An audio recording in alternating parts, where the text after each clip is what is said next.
बातें हो रही हैं, होर्डिंग लगे पड़े हैं, मुख्यमंत्री जी हेलीकॉप्टर से जा रहे हैं, धन्यवाद यात्राएं करा रहे हैं, आभार करा रहे हैं, तो ये है क्या चीज, हुआ क्या है? मैं ईआरसीपी पे पूछना चाहता हूं, मुख्यमंत्री जी भी विराजमान है, अच्छी बात है माननीय अध्यक्ष महोदय।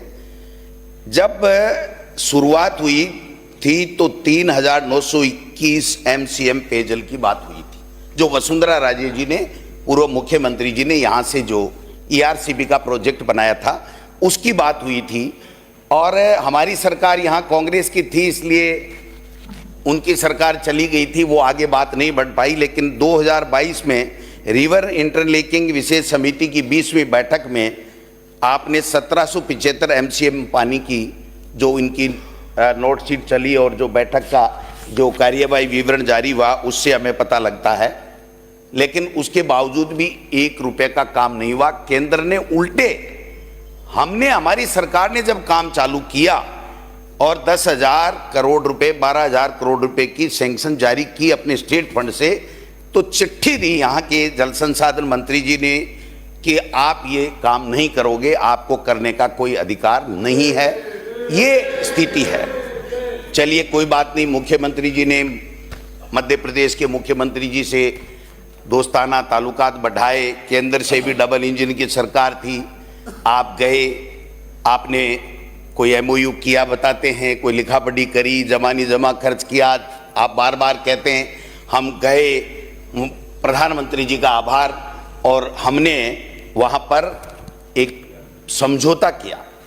मैं पूछना चाहता हूँ माननीय अध्यक्ष महोदय, वो समझौता क्या है? जब वसुंधरा राजे जी मुख्यमंत्री थी तब जो पानी हमको 3,921 MCM मिलना था, उसके ऊपर माननीय वहां के मध्य प्रदेश के मुख्यमंत्री जी को ऐतराज था, वहां की सरकार को ऐतराज था, और उन्होंने सुप्रीम कोर्ट में हमारे आगे की कार्रवाई के लिए स्टे ले रखा था। तो आपके एक MOU आपके साइन होते ही, आपके साथ फोटो क्लिक करते ही मुख्यमंत्री जी, मध्य प्रदेश सरकार ने सुप्रीम कोर्ट में यह कह दिया कि अब हमें ऐतराज नहीं है, अब हम हमारा स्टे वेकेट कराते हैं। तो वो समझौता क्या है मुख्यमंत्री जी? आज भी प्रदेश की जनता आपसे जानना चाहती है, यह मैं निवेदन करना चाहता हूं। फिर आपने PKC बनाई, साहब बना लो, आपकी डबल इंजन की सरकार है, आपने उसके बाद में नाम चेंज कर लिया। आप बताओ तो सही कि आपने, केंद्र सरकार ने एक धेला दिया क्या, 1 रुपया दिया क्या? आपने 1 पैसा खर्च किया नहीं। नवनेरा बांध आपकी देन है क्या? हमने बना दिया, दिसंबर से पहले तो तैयारी हो गया, अक्टूबर 2024 में तो तैयारी हो गया, दूसरा बांध भी चल रहा है। आप तो हेलीकॉप्टर से घूम के आए थे, अच्छी बात है, आपने देखा। कांग्रेस सरकार के समय, हमारी सरकार के समय जो ईआरसीपी का काम हमने शुरू किया, आपने कम से कम देखा तो सही। आज देश के प्रधानमंत्री के बयान सुनिए, प्रदेश की जनता पूछना चाहती है। मुख्यमंत्री जी आप विराजमान हैं, इसलिए आपसे रिक्वेस्ट कर रहा हूं। उन्होंने कहा जो वसुंधरा जी ने ईआरसीपी का प्रोजेक्ट दिया है उसको हम राष्ट्रीय परियोजना घोषित करेंगे। वो राष्ट्रीय परियोजना कहां है? दूसरा बजट केंद्र का आ गया, आपका दूसरा आने वाला है। आप बताओ तो सही। हमने एक मिनट भाई, सुन ले, बैठ जाऊं नहीं, अपनी दोस्ती जग जाहिर है, काय के लिए बीच में बोल रहे हो? हमने सर स्टेट फंड से पैसा दे करके जो 26 बांध थे केवल, उनमें 53 बांध जोड़ने का काम किया और 12,000 करोड़ रुपए देकर के काम चालू करा दिया। और आपकी डबल इंजन की सरकार ने 1 पैसा नहीं दिया। मैं देख रहा था, मुख्यमंत्री जी इनोसेंट है, बड़े व्यक्ति हैं, इनके सलाहकार जरूर थोड़े बहुत गड़बड़ हैं, वो दूसरों से मिले हुए हैं कहीं न कहीं। आप बताइए, कल बजट आज रहा था, इनको बैठा दिया एक पन्ना और पेन लेकर के, और 1.5-2 घंटे तक बैठे रहे, कहीं नहीं लिख पाए क्योंकि उसमें राजस्थान का नाम ही नहीं था।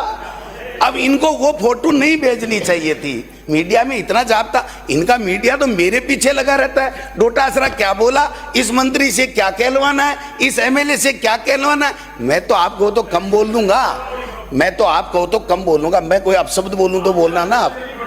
जब आप कम से कम ऐसे लोगों को तो तैयार रखो। मैंने कहा IAS की लिस्ट क्यों नहीं आ रही है? आपने एक ही दिन में ठोक दिया। जिस दिन राज्यपाल का अभिभाषण छपना था उस दिन तो IAS की RPS की लिस्ट छपी है। और केंद्र का बजट और आपका बजट एक दिन आ गया, अभिभाषण केंद्र का छपा, आपका छपा ही नहीं। तो ये जो मीडिया वाले हैं ना, जो सलाहकार हैं, मेरे पीछे नहीं लगा करके आप अपने व्यवस्थाओं के सुधार के लिए लगाओ। मीडिया किसके पीछे लगा हुआ, ये अभिभाषण की बहस नहीं है। कोई बात नहीं, चेंज कर देते हैं सब, यमुना जल पे आ जाते हैं। माननीय मुख्यमंत्री जी, आप यमुना जल के लिए बहुत वाई लूट रहे हैं और पता नहीं कितने होर्डिंग आपके लगे तो सरकारी खर्चे पे हैं, व्यक्तियों ने एक नहीं लगाया। आप गिनवा लेना, मेरी बात मान लेना। आपने कहा कि यमुना जल के अंदर, आप बताइए 1994 में समझौता हुआ और 1190 एमसीएम पानी हमको मिलना था। 3100 क्यूसेक की डीपीआर बना करके हमने 2021 में भेजी।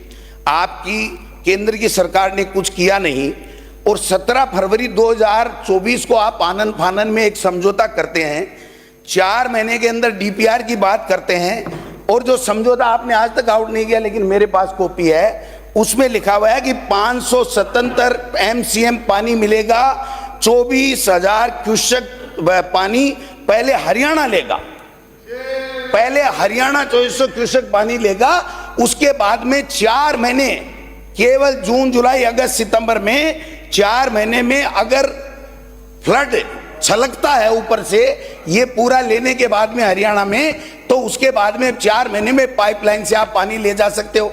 और आप होर्डिंग लगा रहे हो बड़े बड़े अलग अलग जैकेट पहन करके कि साहब भागीरथ बन करके आए, एक लोटा पानी नहीं मिलेगा आपको।